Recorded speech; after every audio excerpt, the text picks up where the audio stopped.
সমুদ্রের পানি দিয়ে ডুবিয়ে তাকে ধ্বংস করা হয়েছে। আবু জেহেল, আবু লাহাব বিশ্ব নবীর বিরুদ্ধে ষড়যন্ত্র করেছিল। আবু জেহেলকে কিশোর বালক দিয়ে আল্লাহ তাআলা ধ্বংস করে দিয়েছেন।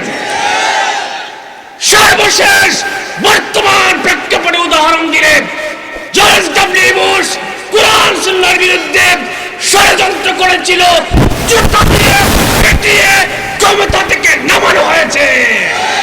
লিবিয়ার গাদ্দাফি, মিশরের হোসনি মুবারক 42 বছর 32 বছর ক্ষমতায় থেকেছে, কিন্তু জনগণ কিছুদিনের মধ্যেই তাদেরকে লাথি মেরে ক্ষমতা থেকে নামিয়ে দিয়েছে।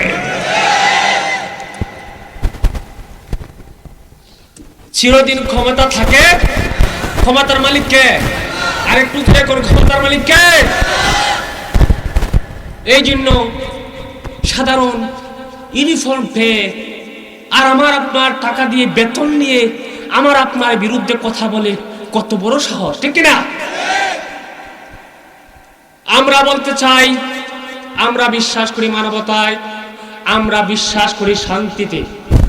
بعد فأعوذ بالله من الشيطان الرجيم بسم الله الرحمن الرحيم إلا تنصروه فقد نصره الله إذ أخرجه الذين كفروا ثاني اثنين إذ هما في الغار إذ يقول لصاحبه لا تحزن إن الله معنا صدق الله العظيم।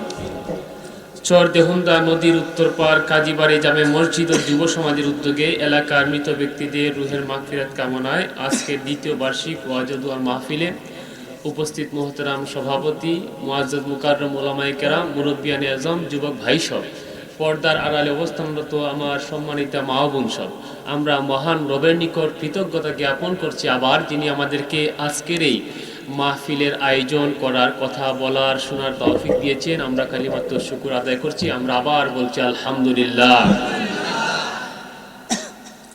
বিশ্বনবী সাল্লাল্লাহু আলাইহি ওয়াসাল্লাম বলেছেন, যেদিন আল্লাহর আরশের ছায়া ব্যতীত কোনো ছায়া থাকবে না, যেদিন সূর্য থাকবে অর্ধ হাত উপরে, সূর্যের পাওয়ার অনেক গুণ বেশি হবে। এখন তো সূর্যের পেছন দিক আছে, তখন থাকবে সূর্যের সামনের দিক।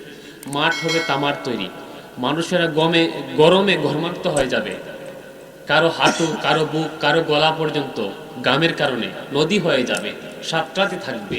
সেই দিন কোনো ছায়া থাকবে না একমাত্র আল্লাহর আরশের ছায়া ব্যতীত।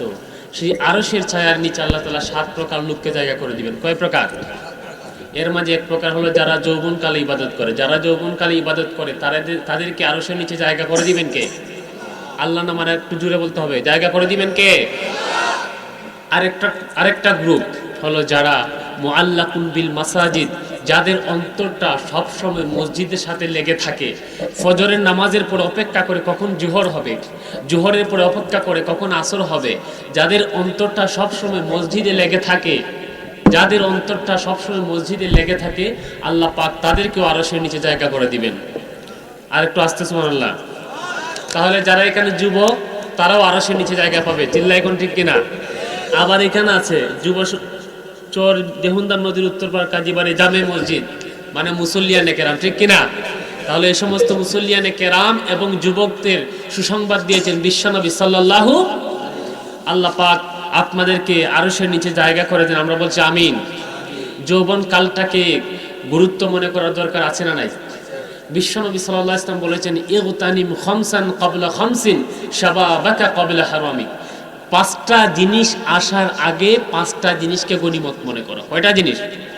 নাম্বার 1, শাবাবাকা ক্বাবলা হারামিক, যৌবন কালটাকে বৃদ্ধ হওয়ার আগে গনিমত মনে করার দরকার আছে না নাই? এখানে কারা কারা যুবক না একটু হাত তুলে দেখান তো। যুবক না কারা? আলহামদুলিল্লাহ বলেন। বিশ্বকবি কাজী নজরুল ইসলাম বলেছেন যে বয়সকে, যৌবন কালকে বয়সের ফ্রেমে বাধা রেখে যায় না, ঠিক কিনা? এই মুরব্বীও যুবক, মুরব্বী কি যুবক, কারণ এই কষ্টের মাঝে এখানে উনি সাহস করে বসতে পেরেছেন। আলহামদুলিল্লাহ বলেন। এই জন্য বয়সকে যৌবন কালকে বয়সের ফ্রেমে বেঁধে রাখা যায়। অনেক যুবক আছে যৌবনের তাড়নায়, অনেক শক্তি আছে শরীরে, কিন্তু কাজ করার সাহস পায় না, আছে না নাই? সে যুবক হতে পারে না, সে বুড়ো, সে কি? আবার অনেক বৃদ্ধ মানুষ আছে আমার বাবার বয়সে, যারা এখানে মাহফিলের সামনে পিছনে অনেক মানুষ আছে না নাই? তাদেরকে কাজী নজরুল ইসলাম যুবক বলেছেন। কি বলেছেন? এই জন্য আমরা সবাই যুবক, আমরা সবাই কি? আমাদেরকে আল্লাহ তাআলা আরশের ছায়ার নিচে জায়গা করে দিন, আমরা বলছি আমিন। এখন মেহেরবানি করে আমি একটা রিকোয়েস্ট করব, যে এই যে খালি জায়গা আছে একটু পূরণ করে বসে যান, মেহেরবানি করে একটু জিকির করেন আর খালি জায়গা ফিল আপ করেন, না হলে মাঝখানে শয়তান বসে আপনাদেরকে ডিস্টার্ব দিবে। আমরা জিকির করি আর একটু পূরণ করি, লা ইলাহা লা ইলাহা লা ইলাহা লা ইলাহা লা ইলাহা লা ইলাহা ইল্লাল্লাহ লা ইলাহা ইল্লাল্লাহ লা ইলাহা ইল্লাল্লাহ লা ইলাহা ইল্লাল্লাহ লা ইলাহা ইল্লাল্লাহ লা ইলাহা। আমার বন্ধুগণ, আমার বিশ্বনবী সাল্লাল্লাহু আলাইহি সাল্লাম বলেন, আফদালুদ দুআই আলহামদুলিল্লাহ, সর্বোত্তম দোয়া হলো আলহামদুলিল্লাহ বলা, ও আফদালুজ যিকরি লা ইলাহা ইল্লাল্লাহ, আর সর্বোত্তম জিকির হলো লা ইলাহা। আমার বিশ্বনবী বলেছেন, কিয়ামতের দিন রব্বুল আলামিন একজন গুনাহগার বান্দারে তার সামনে হাজির করবেন, যার ডান দিকে একটা নেকির আমল থাকবে, তাও সাদা কাগজে লেখা, আর বাম দিকে 99টা গুনার আমল থাকবে। একটা গুনার বিশালতা হলো চোখ যত দূর যাবে সেই সমপরিমাণ হলো একটা গুনাহ। আল্লাহ পাক রব্বুল আলামিন বান্দারে প্রশ্ন করবেন, আমার বান্দা, তোমার কেবলমাত্র একটা সওয়াবের আমল, তাও সাদা কাগজে লেখা, আর 99টি গুনার আমলনামা। বান্দারে তুমি এবার আমাকে বলে দাও, আমার ফেরেশতারা কি তোমার প্রতি জুলুম করেছে, তোমার প্রতি কি কোনো বিচার করেছে, নাকি যে শুধু গুনাহ লিখেছে সওয়াব লিখে নাই, এমন হয়েছে নাকি? আল্লাহর সেই বান্দা বলবে, রব্বুল আলামিন তোমার ফেরেশতা যা লিখেছে সঠিক লিখেছে, কোনো ভুল লিখে নাই, কারণ আমি দুনিয়ায় সওয়াবের কাজ করেছি বলে আমার মনেই হয় না। আল্লাহ পাক রব্বুল আলামিন আবার প্রশ্ন করবেন, বান্দারে ভালো করে বুঝে শুনে চিন্তা করে বলো, আমার ফেরেশতারা কি তোমার প্রতি অবিচার করেছে নাকি কোনো জুলুম করেছে, যে শুধু গুনাহ লিখেছে সওয়াব লিখে নাই, এমন হয়েছে নাকি? আল্লাহর সেই বান্দা আবার বলবে, রব্বুল আলামিন তোমার ফেরেশতারা যা লিখেছে সঠিক লিখেছে, কোনো ভুল লিখে নাই, কারণ দুনিয়ায় আমি সওয়াবের কাজ করেছি বলে মনেই হয় না, তাও যে একটা লেখছে শুকরিয়া, একটা না লিখলে অভিযোগ করার মতো আমার কোনো কিছু থাকতো না। আল্লাহ পাক রব্বুল আলামিন আবার তারে তৃতীয়বার প্রশ্ন করবেন, বান্দারে ভালো করে বুঝে শুনে চিন্তা করে বলো, আমার ফেরেশতা কি তোমার প্রতি কোনো জুলুম করেছে নাকি, আমার ফেরেশতা তোমার প্রতি কোনো বিচার করেছে নাকি, যে শুধু গুনাহ লিখেছে সওয়াব লিখে না, এমন হয়েছে নাকি? আল্লাহর সেই বান্দা আবার বলবে, রব্বুল আলামিন আমি ভালো করে বুঝে শুনে চিন্তা করে বলেছি, তোমার ফেরেশতারা যা লিখেছে সঠিক লিখেছে, কোনো ভুল লিখে নাই, কারণ দুনিয়ায় আমি সওয়াবের কাজ করেছি বলে মনেই হয় না। আল্লাহ পাক রব্বুল আলামিন বলবেন, বান্দারে তাহলে তুমি আমাকে এবার একটা প্রশ্নের উত্তর দাও, তোমার আমলনামা অনুযায়ী তুমি জান্নাতে যাবে নাকি জাহান্নামে যাবে, তুমি আমাকে সেই কথাটা বলে দাও।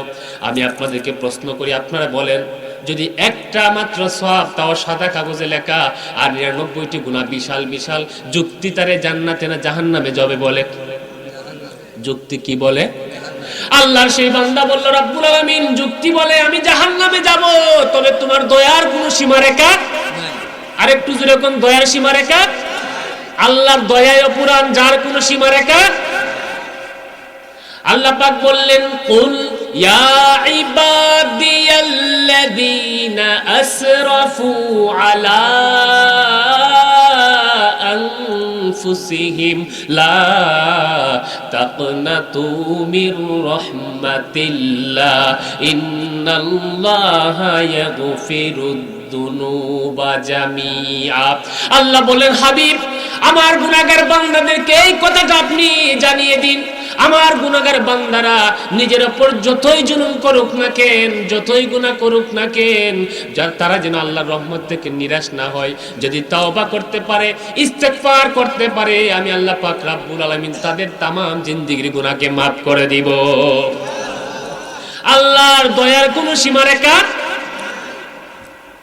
আমার বিশ্বনবী সাল্লাল্লাহু আলাইহি ওয়াসাল্লামের দরবারে সাহাবায়ে কেরাম প্রতিদিন আসেন, জামাতের সাথে নামাজ পড়েন। একদিনের ঘটনা, হযরত আবু হুরায়রা রাদিয়াল্লাহু আনহু বলেন, এশার নামাজের সময় হয়েছে, বিশ্বনবীর পিছনে আমরা সবাই জামাতের সাথে নামাজ আদায় করলাম। নামাজ শেষে সবাই চলে গেলেন, কথাবার্তা বলে আমি একটু বসে থাকলাম। বিশ্বনবী বলেন, আবু হুরায়রা কি হলো, তোমার বাসায় কি যাবা না? আবু হুরায়রা বলেন, ইয়া রাসূলুল্লাহ, অনুমতি দিলে অবশ্যই আমি যেতে চাই। কারণ সাহাবীদের অভ্যাস ছিল, ওলিয়া উলিয়াদের অভ্যাস হলো এশার নামাজ পড়ে আর দেরি করে না, বিছানায় ঘুমিয়ে যায়। কারণ শেষ রাতে দাঁড়াবে কার সামনে? কার সামনে? কার সামনে? আবু হুরায়রা রাদিয়াল্লাহু আনহু বলেন, আমি চলে গেলাম। আল্লাহর ওলিরা ঘুমিয়ে যায় আগে আগে, আর রাতের বেলায় উঠে যায় ঘুম থেকে, আল্লাহর সামনে দাঁড়িয়ে যায়। এটা ওলিদের গুণ, সাহাবীদের গুণ, নবীদের গুণ। চিল্লায় কোন ঠিক কিনা? আর যুবকদেরও কিছু গুণাবলী আছে, সেটা হলো ঘুমায় একটু দেরি করে। কথা কয় না কেন? আর একটু আস্তে, কারণ মোবাইলে ফেসবুক কিছু সময় চালানোর দরকার আছে না নাই? ঘুমানোর সময় কিছু বাজে অভ্যাস আছে আমাদের। নাম্বার 1, 1 নম্বর অভ্যাস, যারা আমরা আছে না নাই, ঘুমানোর আগে একটা টান না দিলে ঘুম আসে। অথচ আপনি টান দিয়ে ঘুমালেন, আপনার শরীরটা দুর্গন্ধ হয়ে গেল, রহমতের ফেরেশতা কাছেও আসবে। আপনি ঘুমাবেন, ঘুমানোর আগে মিসওয়াক করে, ব্রাশ করে, দাঁতটাকে পরিষ্কার করে, ওযু করে ঘুমিয়ে যান। আল্লাহ পাক আপনার হেফাজতের দায়িত্ব নিয়ে নেবেন। আরেকটা অভ্যাস এখন নাম্বার 2, স্মার্টফোন বের হওয়ার পর থেকে ঘুমানোর আগে ঘুমাতে গিয়ে যদি একটু ফেসবুকটা না দেখি তাহলে ঘুম আসেই। আবার দেখবেন ফেসবুকে একবার ঢুকলে 1 ঘন্টার আগে বের হওয়া যায়। এটা করা যাবে। অথচ ফেসবুক বাদ দিয়ে যদি আপনি একবার সূরা ইখলাস, সূরা ফালাক, সূরা নাস করে ঘুমিয়ে যান, আল্লাহ পাক আপনার জিম্মাদারি হয়ে যাবেন। এই জন্য সাহাবীরা, ওলিয়ারা দেরি করে না, ঘুমিয়ে যায়। আবু হুরায়রা বলেন, আমি বিশ্ব নবীর কাছ থেকে এসে ঘরে ঢুকলাম, ঘুমিয়ে যাব, দরজাটা বন্ধ করে দিলাম। ঠিক সেই সময় একটা ইয়াং গার্ল, যুবতী মহিলা আমাকে সালাম দিল, আসসালামু আলাইকুম। ওগো আল্লাহর নবীর সাহাবী আবু হুরায়রা, আপনাকে সালাম। আবু হুরায়রা ভীত সন্ত্রস্ত হয়ে গেলেন। রাতের বেলা একটা ইয়াং গার্ল, যুবতী নারী, যুবতী মহিলা, ভয় আছে না নাই? অবশ্য লুচ্চা পাচ্চা কিছু নেতা কর্মী আছে, এদের ভয়, এরা আরো খুশি। চিল্লায় কোন ঠিক কিনা? ইফতিজিং করার জন্য কিছু ভাইয়েরা স্কুল, কলেজ, বিশ্ববিদ্যালয়ের গেটের সামনে দাঁড়ায় থাকে ভিক্ষুকের মতো, ঠিক কিনা? আবু হুরায়রা রাদিয়াল্লাহু আনহু উনি কেঁপে গেলেন, শরীরটা কেঁপে উঠল। উনি বললেন, আপনি এত রাতে কেন আমার কাছে এসেছেন? ওই মহিলা বললেন, ওগো আল্লাহর নবীর সাহাবী, আমি আপনার কাছে একটি মাসআলা জানতে চাই। আবু হুরায়রা রাদিয়াল্লাহু আনহু বললেন, কি মাসআলা জানতে চাও? তিনি বললেন, আমার মাসআলাটা হলো আমি একটা বিশাল বড় অপরাধ করেছি, গুনাহ করেছি। আবু হুরায়রা বললেন, কি এমন অপরাধ করেছো বিশাল বড়, আমাকে খুলে বলো। খুলে না বললে ডাক্তারের কাছে ওষুধ ঠিকমতো দেওয়া যাবে। তিনি বললেন, আমি একটা অন্যায় কাজ করেছি। কি কাজ? আমি ব্যভিচার করেছি। বিয়ে বহির্ভূত যেটা শারীরিক সম্পর্ক, সেটাকে বাংলায় বলে ব্যভিচার, আরবিতে বলে জিনা, ঠিক কিনা? এটা ধর্ষণ না। ছেলে মেয়ে যদি উভয়ের সম্মতিতে মিলিত হয় সেটা হলো ব্যভিচার, আর মেয়ে রাজি না, ছেলে যদি জুরে করে সেটা হলো ধর্ষণ। কথা বুঝছেন? একটা হলো ব্যভিচার আর একটা হলো ধর্ষণ। ছেলে মেয়ে উভয়ে রাজি, বিবাহ বহির্ভূত রাত্রিবেলা রাত কাটাইছে, এটা হলো ব্যভিচার। আর মেয়ে রাজি না, ছেলে জুরে তার সাথে বাজে কাজ করছে, সেটা হলো, ঠিক কিনা? এখন মেয়ে ছেলে একসাথে রাজি হইয়া রাত্রিবেলা রাতের পর রাত কাটাইছে। এখন ছেলে তো আগেই জানে মেয়েটা ভালো না। কোন যে ছেলে প্রেম করে আর যে মেয়ে প্রেম করে, অবশ্যই সেটা ভালো হতে পারে।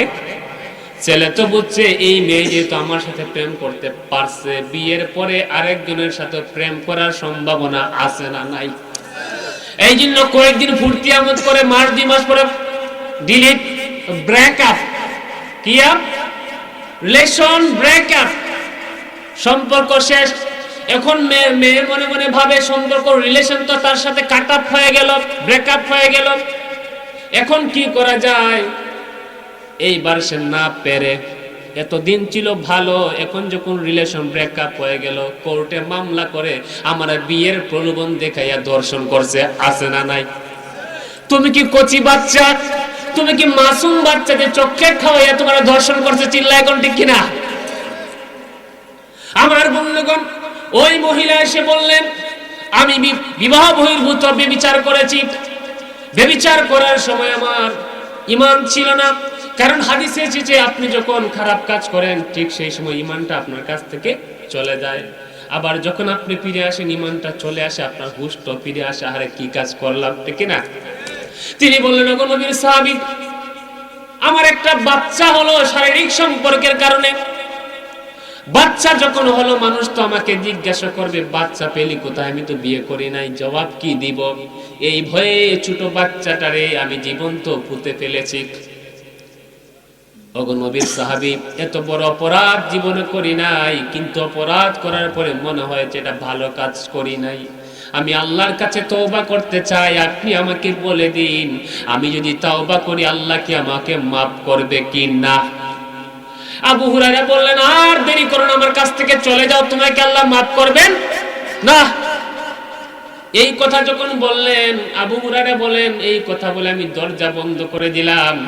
আর আল্লাহর সেই বান্দিকে যখন এই কথা শোনালাম, সাথে সাথে আল্লাহ আল্লাহ চিৎকার করে কাঁদতে লাগলো আর বলতে লাগলো, রব্বুল আলামিন, আমি নিজে শয়তানের ধোঁকায় পড়ে, প্ররোচনায় পড়ে অন্যায় করেছি, জোর করেছি, আল্লাহ ব্যভিচার করেছি, ভুল করেছি, তুমি যদি আমাকে ক্ষমা না করে দাও, তুমি যদি আমাকে মাফ না করে দাও, তাহলে জাহান্নামের আগুন আমার সুন্দর চেহারাটা জ্বালিয়ে দিবে, জাহান্নামের আগুন আমাদের কারো সহ্য করার ক্ষমতা।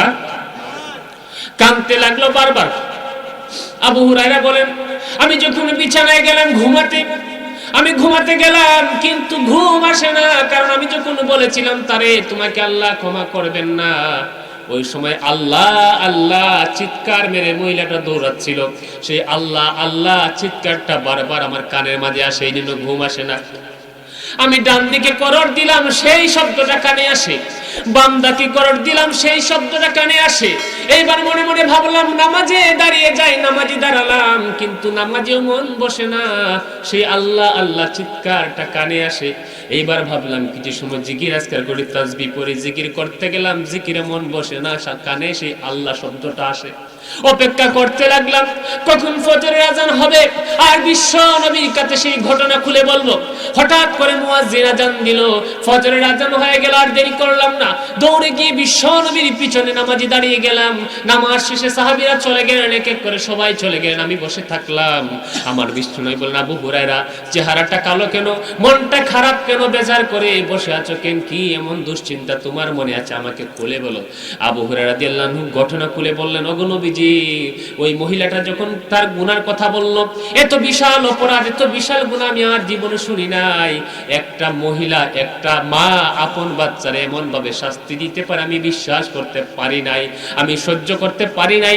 আমি তারে বলেছি, আল্লাহ পাক তোমাকে ক্ষমা করবেন না ইয়া রাসূলুল্লাহ, আমি মাসআলাটা ফতোয়াটা ভুল দিলাম নাকি সঠিক দিলাম বুঝতে পারছি না, কারণ রাতের বেলা 1 সেকেন্ড সময় আমি ঘুমাতে পারি নাই। আমার বিশ্বনবী বলে, আবু হুরায়রা, তুমি কি সেই আয়াত শুনো নাই? আল্লাহ পাক রব্বুল আলামিন বলেছেন, যারাই গুনাহ করেছে, নিজের প্রতি জুলুম করেছে, আর যদি তাওবা ইস্তেগফার, তাওবার মতো তাওবা করতে পারে, আল্লাহ পাক রব্বুল আলামিন তার तमाम জিন্দেগীর গুনাহ maaf করে দিবেন। শুধু তাই নয়, গুনাহ maaf করে গুনাহকে সওয়াব দ্বারা বদলাইয়া দিবেন। এই কথা শোনার পরে আবু হুরায়রা দৌড়াচ্ছেন ওই মহিলাকে খোঁজার জন্য, যাকে ভুল মাসালা দিয়েছিলেন। সারাদিন খুঁজলেন, কোনো খবর নাই। গলিতে গলিতে খুঁজলেন, কোনো খবর নাই। রাতের বেলা হয়ে গেল, সেই আগের মতো এশার নামাজ পড়ে যখন ঘরে গেলেন, মহিলাটা আবার আসলো, এসে জিজ্ঞাসা করলো, নবীর সাহাবী আবু হুরায়রা, আমার বিশ্ব নবীর পক্ষ থেকে আমার জন্য কি কোনো সুসংবাদ এসেছে নাকি, আমাকে একটু বলেন, কারণ আমি নিজেকে আর সান্ত্বনা দিয়ে রাখতে পারছি না। আবু হুরায়রা বললেন, ও আল্লাহর বান্দী, তোমারে তো আমি সারাদিন যাবৎ খুঁজলাম, এসা পর্যন্ত খুঁজলাম, তোমাকে খুঁজে পেলাম না। শুনে নাও, আমার বিশ্বনবী বলেছেন আল্লাহ পাক রব্বুল আলামিন তোমার তামাম জিন্দেগীর গুনাহ মাফ করে দিবেন। এই জন্য আল্লাহর রহমত থেকে নিরাশ হওয়া যাবে। আল্লাহ বললেন, বান্দারে, তুমি একটা তোমার নেকির আমল, তাও সাদা কাগজে লেখা, 99টা গুনার আমল, বিশাল বিশাল গুনার আমল, আমি আল্লাহ পাক রব্বুল আলামিন তোমার একটা নেকির আমলকে মিজানের পাল্লায় ভারী করে দিব। আল্লাহর সেই বান্দা মনে মনে ভাববে যে how can is it possible, এটা কিভাবে সম্ভব হতে পারে? একটা মাত্র সওয়াবের আমল, তাও সাদা কাগজে লেখা, আর বিশাল বিশাল 99টি গুনার আমল, কেমনে মিজানের পাল্লায় একটা নেকির আমল ভারী হয়ে যাবে? মনে মনে সেই কথাগুলো ভাবতে থাকবে। আল্লাহ পাক রব্বুল আলামিন বলবেন, বান্দারে, তুমি যা মনে মনে ভাবছো সেটা সঠিক নয়, বরং আমি আল্লাহ পাক যেটা ঘোষণা করছি সেটাই সঠিক হবে। আল্লাহ পাক রব্বুল আলামিন ফেরেশতাদেরকে আদেশ দিবেন, আমার ফেরেশতারা আর দেরি করা যাবে না, আমার এই বান্দার একটা নেকির আমল যা সাদা কাগজে লেখা মিজানের ডান দিকে তুলে দাও, আর 99টি গুনার আমল নাও মিজানের বাম পাল্লায় রেখে দাও। ফেরেশতারা তাই করবেন। রাখার সাথে সাথে আল্লাহ পাক রব্বুল আলামিন একটা নেকির আমলকেই ভারী করে দিবেন। সেই সাদা কাগজে কালো কালিতে লেখা রয়েছে, পড়ুন সবাই, লা ইলাহা ইল্লাল্লাহু মুহাম্মাদুর রাসূলুল্লাহ সাল্লাল্লাহু। এই জন্য জিকিরের দরকার আছে না নাই? সর্বোত্তম জিকির লা ইলাহা, আরেকটু জোরে, সর্বোত্তম জিকির আল ঈমানু বিদউ ওয়া সাবউনা শুবা। ঈমানের 70টার বেশি শাখা প্রশাখা রয়েছে। সর্বোত্তম শাখা হলো কাউলু লা ইলাহা ইল্লাল্লাহ, সর্বোত্তম শাখা হলো লা ইলাহা ইল্লাল্লাহ বলা, সুবহানাল্লাহ। এই জন্য সর্বোত্তম জিকির কি? লা ইলাহা ইল্লাল্লাহ। আমরা পারবো না বেশি বেশি জিকির করতে? আমরা অবসর থাকি, ফ্রি থাকি, আমার এই সময় কাজে থাকলো, কাজও করতেছি, মনে মনে লা ইলাহা ইল্লাল্লাহ বলার সুযোগ আছে না নাই? যদি বাজে গল্প না করি তাহলে ইল্লাল্লাহ সারা জীবন সারা রাতি বলার সুযোগ আছে না নাই? এই জন্য আমরা বেশি বেশি জিকির করব। আমি আপনাদের সামনে পবিত্র কোরআনের সূরা তাওবার 40 নম্বর আয়াতের একাংশ তেলাওয়াত করেছি। আল্লাহ পাক বলেছেন, ইল্লা তানসুরুহু ফাকাদ নাসারাহুল্লাহু ইয আখরাজাহুল্লাযীনা কাফারু সানিয়াস নাইনি ইয হুমা ফিল গার ইয ইয়াকুলু লিসাহিবিহি লা তাহজান ইন্নাল্লাহা মা'ানা। আমার বন্ধুগণ, মানবতার মুক্তির জন্য, মানবতাকে জাহান্নামের পথ থেকে জান্নাতের দিকে নেওয়ার জন্য, গোটা বিশ্ব জাহানকে অন্ধকার থেকে আলোর দিকে নিয়ে যাওয়ার জন্য একজন মহামানবকে বিশ্ব নবী সাল্লাল্লাহু আলাইহি ওয়াসাল্লাম হিসেবে মুহাম্মদ সাল্লাল্লাহু আলাইহি ওয়াসাল্লামকে পাঠালেন, আমাদের গাইড হিসেবে। তিনি আমাদের পথ প্রদর্শক। উনি মানুষের কাছে এসে দ্বীনের দাওয়াত দিচ্ছেন, জাহান্নামীদেরকে জান্নাতের দিকে নিয়ে যাচ্ছেন, মানুষের কাছে ইসলামের কথাগুলো তুলে ধরছেন। কিন্তু কাফের মুশরিকদের সেটা সহ্য হয়, ঠিক কিনা? দুর্নীতির বিরুদ্ধে যদি কথা বলেন তাহলে যারা দুর্নীতি করে আপনারে ভালোবাসবে।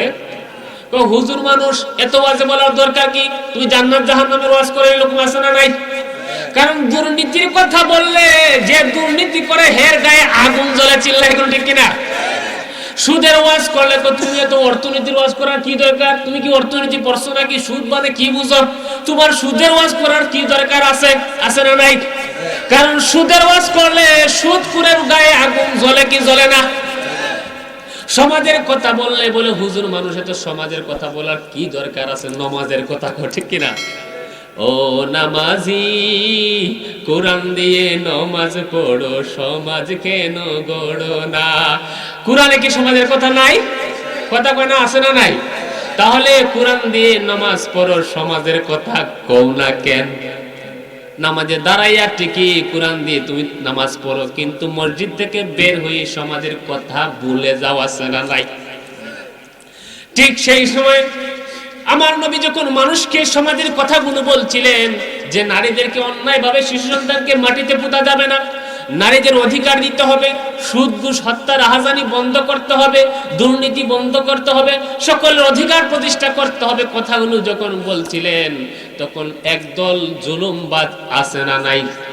কথা কোন আছে না নাই? এবার দেখলো মুহাম্মদ তো আমাদের বিরুদ্ধে লাগা গেছে, এই জন্য মুহাম্মদের বিরুদ্ধে লাগার দরকার আছে না নাই? এতদিন নবীর আলামিন বলতো, কি বলতো? আলামিন তুমি বিশ্বস্ত বন্ধু, বিশ্বস্ত বন্ধু।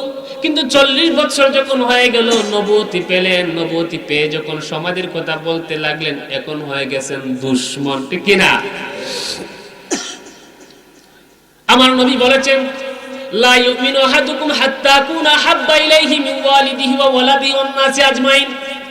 আমার বিশ্ব নবীকে যতক্ষণ না আপনার জীবন, মা বাবা, আত্মীয় স্বজন, এমনকি গোটা বিশ্বের মানুষ থেকে বেশি ভালো না বাসবেন, আপনি মুমিন হতে পারবেন? আমার আল্লাহ বলেন কুল, হে নবী আপনি বলুন, ইন কুনতুম তুহিব্বুনাল্লাহ ফাত্তাবিউনি ইউহিব্বুকুমুল্লাহ।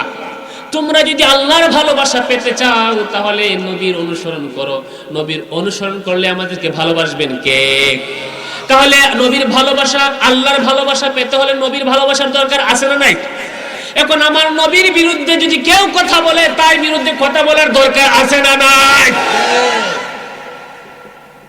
তুমি কিসের মুসলমান, তুমি কিসের মুমিন, কিসের আশিকে রাসূল দাবি করো? তোমার নবীর বিরুদ্ধে কথা বলে আর তুমি মসজিদের তাসবিহ টিপো, তুমি মুমিন হতে পারবে?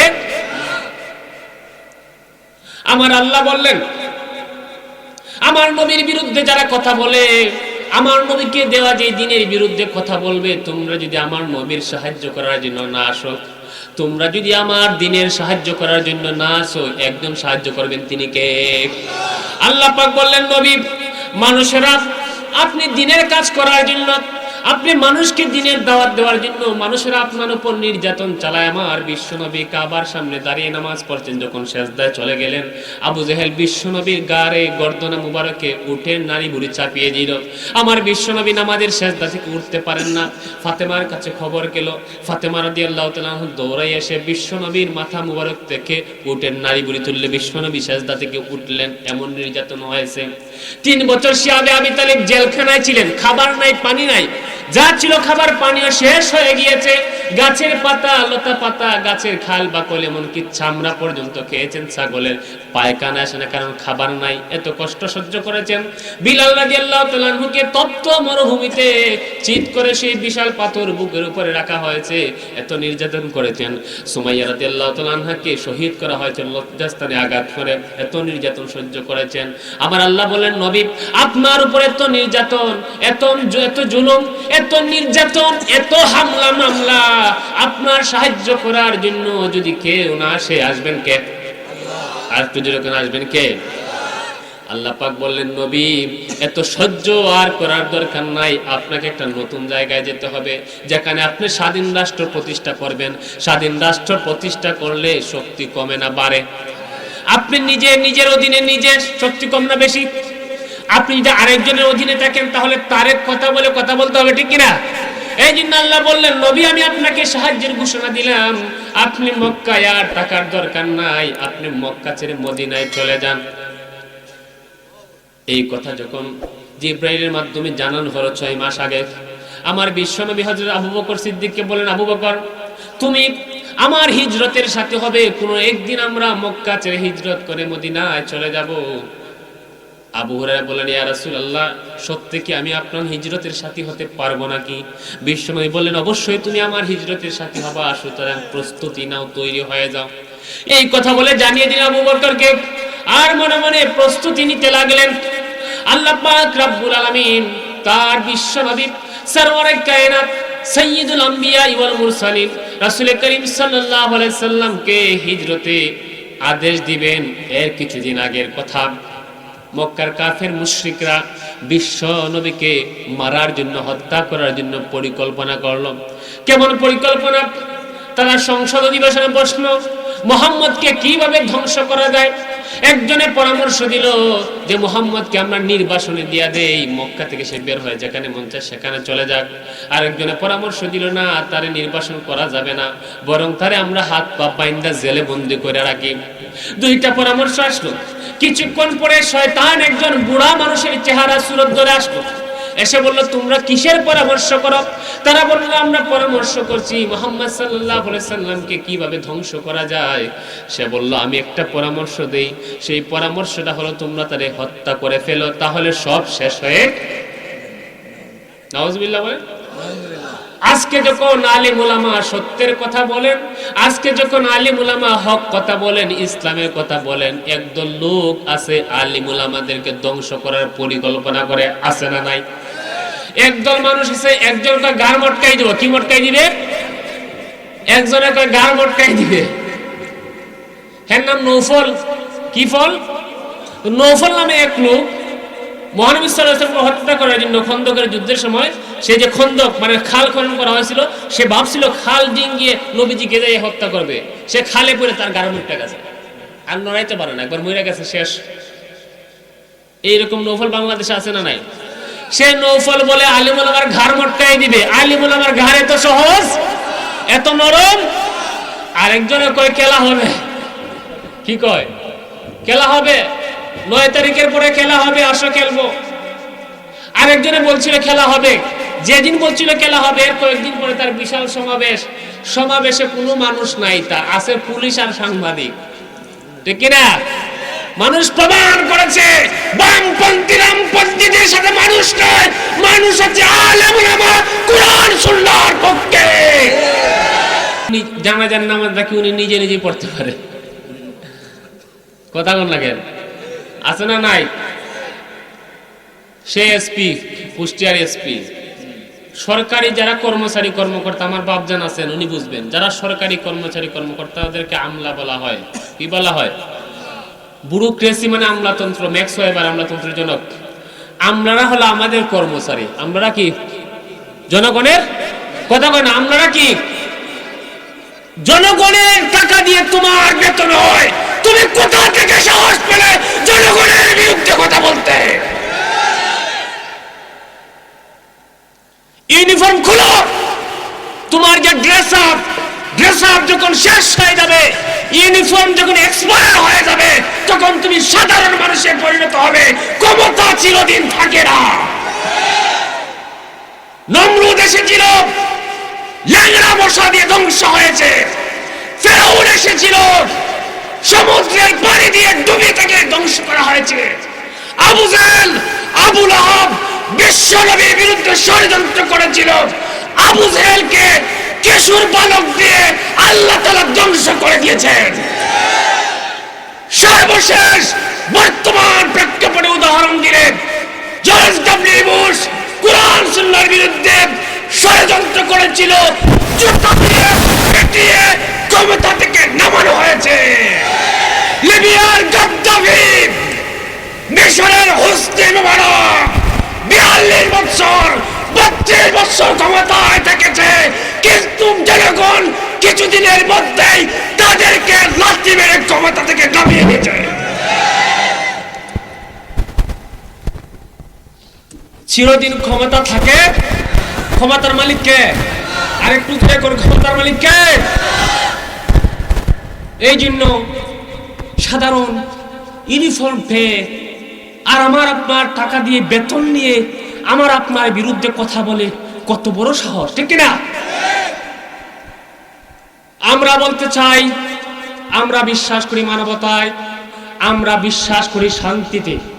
অশান্তি আমরা বাংলাদেশে চাই, কিন্তু একদল লোক সব সময় চায় ফাসাদ সৃষ্টি করতে। আলিম উলামাদের বাড়ি ঘরে কখনো পিস্তল বন্দুক পাওয়া গেছে? আপনাদের মসজিদের ইমাম সাহেবের বাড়িতে কি AK-47 আছে? আপনাদের খতিব সাহেবের বাড়িতে কি বন্দুক পিস্তল আছে?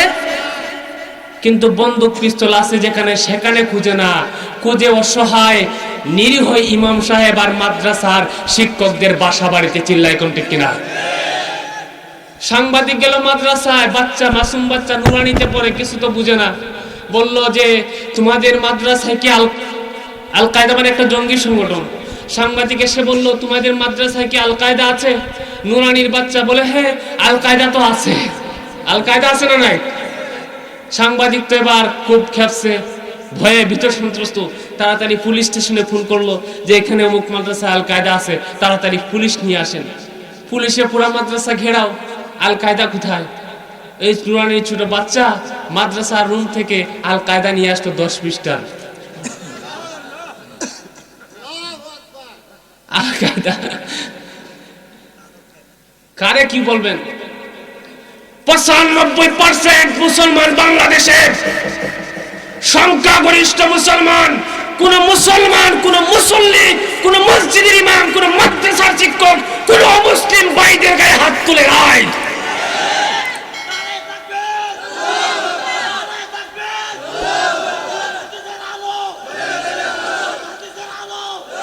মাদ্রাসার শিক্ষক, মাদ্রাসার ছাত্র, মসজিদে ইমাম, মুয়াজ্জিন, খতিব সাহেব কোন হিন্দু ভাইদের জায়গা দখল করে নাই, করেছে তোমাদের রাজনৈতিক নেতারা। আমাদেরকে দোষ দিচ্ছ। আমরা তো শান্তির কথা বলি, আমরা শান্তি প্রতিষ্ঠার জন্য স্লোগান দেই, আমরা ফাসাদের মুলুক পালন করতে চাই, আর তোমরা আমাদেরকে উস্কে দিচ্ছ। কেউ বলে খেলা হবে, আবার কেউ বলে ঘাড় মটকিয়ে দেবে। কি যে একটা, যেমন 95% মুসলমান বাংলাদেশে, আর আমাদের বিরুদ্ধে তারা কথা বলে। আস্তাগফিরুল্লাহ। কাকে কি বলবেন? যে সর্বঙ্গে ব্যথা, ওষুধ দিব কোথা? চিল্লায় কোন ঠিক কিনা? আমার বিরুদ্ধে এরকম স্লোগান দিয়েছে কাফের মুশরিকরা যে তাকে হত্যা করতে হবে, কিন্তু আল্লাহ বলেছেন রাখি আল্লাহ মারেকে, ঠিক কিনা? আল্লাহ পাক রব্বুল আলামিন জিবরাইলের মাধ্যমে বার্তা পাঠিয়ে দিলেন, ইয়া রাসূলুল্লাহ, আপনাকে আজকে রাত্রে হিজরত করতে হবে, মক্কা ছেড়ে মদিনায় চলে যেতে হবে। কাফের মুশরিকরা বিশ্বনবী যেন পালিয়ে না যায়, এই জন্য যুবক ছেলেদেরকে দিয়ে বিশ্বনবীর হুজরা শরীফ ঘেরাও করে রেখেছে। আর আমার বিশ্বনবী সাল্লাল্লাহু আলাইহি সাল্লাম হযরত আলী রাদিয়াল্লাহু তাআলা আনহুকে তার বিছানায় শুয়ে নিজের চাদর মুবারক দিয়ে শুয়ে দিয়ে বললেন, তুমি শুয়ে থাক, আমি বের হয়ে যাব। এদিকে শত্রুরা ঘেরাও করে বসে আছে, দাঁড়িয়ে আছে অস্ত্র নিয়ে, বের হলেই হত্যা করে ফেলবে। আল্লাহ পাক বললেন, ইল্লা তানসুরুহু ফাকাদ নাসারাহুল্লাহ। ইয়া রাসূলুল্লাহ, আমার হাবিব আপনাকে কেউ সাহায্য না করলো আমি সাহায্য করার ক্ষমতা আছে না নাই? আমার বিশ্বনবী ঘর থেকে বের হলেন, এক মুঠি বালি নিয়ে ছুঁড়ে মারলেন। وَجَعَلْنَا مِنْ بَيْنِ أَيْدِيهِمْ سَدًّا وَمِنْ خَلْفِهِمْ سَدًّا فَأَغْشَيْنَاهُمْ فَهُمْ لَا يُبْصِرُونَ। আল্লাহ বললেন, ফিকে মারেন, ওমা রামাইতা ইদ রামাইতা ওয়ালাকিন্নাল্লাহ রামা। ওগো আমার হাবিব, সেই দিন আপনি দুলাবালি ফিকে শুধু মেরেছিলেন, কিন্তু কাফেরদের চৌকে পৌঁছানোর দায়িত্ব গ্রহণ করেছিলাম আমি আল্লাহ। এবার চোখ কসলায়, মাথা কসলায়, আর বিশ্বনবী সাল্লাল্লাহু আলাইহি ওয়াসাল্লাম সুজা চলে গেলেন আবু বকরের বাড়িতে। আমার বিশ্বনবী আবু বকর সিদ্দিককে আস্তে করে একবার শুধু আবু বকর বলে ডাক দিলে আবু বকর সিদ্দিক দরজাটা খুলে লাব্বাইক ইয়া রাসূলুল্লাহ বলে দাঁড়িয়ে যায়। আমার নবী জিজ্ঞাসা করলেন, আবু বকর তুমি কি ঘুমাও না রাতের বেলায়? আবু বকর বললেন, ইয়া রাসূলুল্লাহ, যেদিন থেকে বলেছিলেন আমি আপনার হিজরতের সাথী হব, সেই দিন থেকে 6 মাস হয়ে গেল আমি রাতের বেলায় বিছানায় পিঠ লাগাই না। এটা হলো ভালোবাসা, ঠিক কিনা? হে রাসূল তোমায় ভালোবাসি অন্তরে শুধুই মুখে না, জান্নাতের আশায় নয় হে রাসূল, জাহান্নাম কেউ ডরি না। হে রাসূল তোমায় ভালোবাসি অন্তরে শুধুই মুখে না, জান্নাতের আশায় নয় হে রাসূল, জাহান্নাম কেউ ডরি না, ঠিক কি না? আবু বকর সিদ্দিক রাদিয়াল্লাহু তাআলা আনহু রেডি, আগে থেকে উট ঘোড়া নিয়ে সব খাবার সাবান নিয়ে প্রস্তুত। ঘর থেকে বের হয়ে গেলেন, গাড়ে হেরায় আশ্রয় গ্রহণ করলেন গুহার মধ্যে কাফেরদের হাত থেকে বাঁচার জন্য। ভিতরে ঢুকবেন, হযরত আবু বকর সিদ্দিক রাদিয়াল্লাহু আনহু বলেন, ইয়া রাসূলুল্লাহ, গুহার ভিতরে আপনি ঢোকার আগে একটু অপেক্ষা করুন, আমি আবু বকর সিদ্দিক আগে গুহার ভিতরে ঢুকতে চাই। আমার বিষ্ণু বললেন, আবু বকর কেন এরকম করবা? আবু বকর সিদ্দিক বললেন, ইয়া রাসূলুল্লাহ, গুহাটা যেহেতু অনেক আগে থেকে তৈরি, কোনো মানুষ সেটাতে ঢুকে না, সাপ বিচ্ছু থাকতে পারে কি পারে না? আর যদি সাপ বিচ্ছু থাকে, যেই লোকটা আগে ঢুকবে তাকে তো সে কামড় দিবে। আর আমি আবু বকর সিদ্দিক জীবনে দুনিয়ায় বেঁচে থাকতে কোনো মানুষ আপনার কোনো সাপ বিচ্ছু আপনার ক্ষতি করতে পারে। আবু বকর সিদ্দিক আগে ঢুকলেন, গুহাটা পরিষ্কার করলেন, সকল ছিদ্রগুলা বন্ধ করে দিলেন, কিন্তু দুইটা ছিদ্র আছে বাকি। দুই পায়ের বৃদ্ধাঙ্গুলি দিয়ে ছিদ্র দুইটা বন্ধ করে দিলেন। আমার বিশ্বনবী আবু বকর সিদ্দিকের রানে মাথা রেখে ঘুমিয়ে পড়লেন। গর্তের ভিতরে ছিল সাপ, আর আবু বকর সিদ্দিক যখন পা দিয়ে ডেকে রাখলেন, সাপ বের হতে পারছিল না। এবার সাপ যখন আবু বকর সিদ্দিককে কামড় মারলো, সাপের বিষে সারা শরীরটা কালো হয়ে গেল বিষাক্তের কারণে। কিন্তু ধৈর্য ধরে সহ্য করে আছেন, বিশ্ব নবীকে ডাক দিচ্ছেন না, আবার চোখের পানি ধরে রাখতে পারছেন না। এক ফোঁটা চোখের পানি আমার বিশ্ব নবীর গাল মুবারকে পড়ে যায়, আমার বিশ্ব নবীর ঘুম ভেঙে যায়। জিজ্ঞাসা করলেন, আবু বকর কাঁদছো কেন? বাড়ির কথা মনে পড়েছে নাকি? ছেলে মেয়ে স্ত্রীর কথা মনে পড়েছে নাকি? সংসারের কথা মনে পড়ছে নাকি? কাঁদছো কেন? Why do you cry? তুমি কাঁদছো কেন? আবু বকর বললেন, ইয়া রাসূলুল্লাহ, বাড়ির কথা মনে পড়ে নাই, স্ত্রী সন্তানের কথা মনে পড়ে নাই, সাপে আমাকে কামড় দিয়েছে। আমার বিষ্ণু বললেন, আবু বকর এত পরে কেন আমাকে এই কথা বললা? আমাকে কেন আগে ডাক দিলে না? আবু বকর বললেন, ইয়া রাসূলুল্লাহ, ক্লান্ত শ্রান্ত পরিশ্রান্ত হয়ে আপনি ঘুমিয়ে আছেন, আমি আবু বকর সিদ্দিক চাই না আপনার ঘুমটাকে ভাঙাতে। এটা হলো আশিকে রাসূলের পরিচয়। চিল্লায় কোন ঠিক কিনা?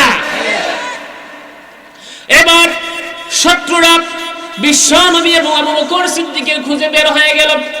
খুঁজতে খুঁজতে গুহার মুখে দাঁড়িয়ে গেছে। এইবার যদি নিচের দিকে একটু তাকায় তাহলে কিন্তু বিশ্ব নবী এবং আবু বকরকে দেখে ফেলবে। আল্লাহ পাক রব্বুল আলামিন মাকড়সাকে অর্ডার দিলেন, আর দেরি করা যাবে না, আমার বন্ধু গর্তের মধ্যে আছে, গুহার মুখে তুমি বাসা বেঁধে ফেলো। মাকড়সা মুহূর্তেই বাসা বেঁধে ফেললো।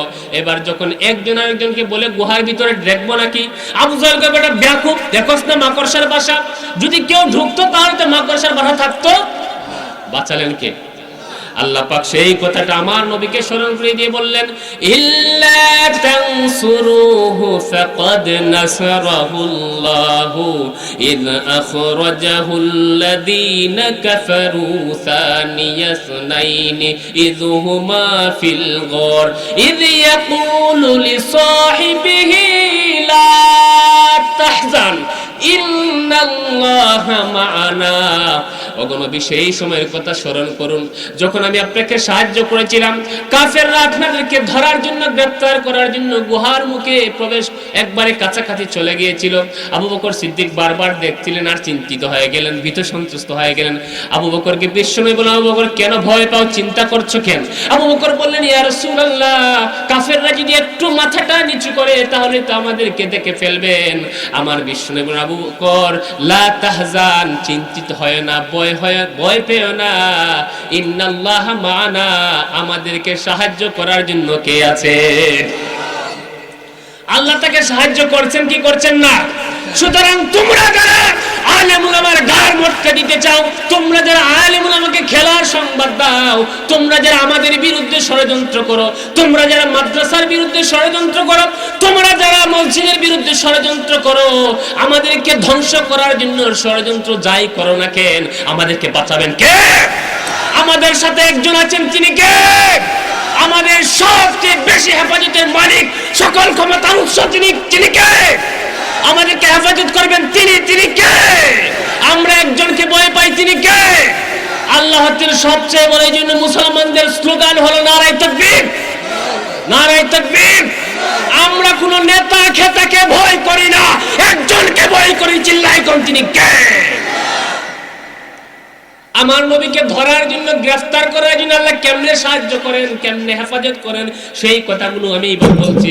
আমার নবীকে ধরার জন্য, গ্রেফতার করার জন্য শত শত বাহিনী পাঠিয়ে দিল।